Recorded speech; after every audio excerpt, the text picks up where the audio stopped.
दिनै दुलाराय बर' फरायसा आफादजों खुंजानाय जिटिजि टेलेन्ट सार्च एग्जामिनेशन रोंगौथि सायख' आनजाद बेनि जि मोनसे हाबाफारि दुलाराय बर' फरायसा आफादा लादों। बे आनजादा दिनैहाय जोंनि गहपुरनि सिङाव थानाय सोनाब गहपुर दख'रा दुलाराय बर' फरायसा आफादनि बेन्दोङाव मोननै सेन्टाराव खुंजादों। दा बेनिनो नैबे मोनसे सनापुर इउएन एकाडेमियाव खुंजानाय मोनसे टेलेन्ट सार्च एग्जाम बेवहाय सोलिगासिनो दङ।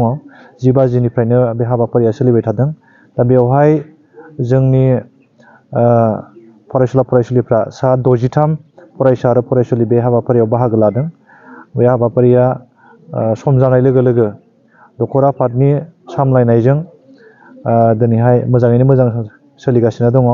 मिजिंथिदों बे रोंगौथि आनजादनि गेजेरजों जोंनि गथ' गथायफोरनि जि रोंगौथि बेखौ जोङो आनजाद मोनगोन, जखा सुनो हागोन आरो फैबाय थानाय समाव माखासे जि आनजादफोर गावखौ सायख'नायनि, गावखौ रोंगौथि खालामनायनि बा गावखौ सासे राफोद एग्जामगिरि हिसाबै फसंथानायाव मोनसे मोजां बिहोमा होगोन बेखौ जों मिजिंथिदों।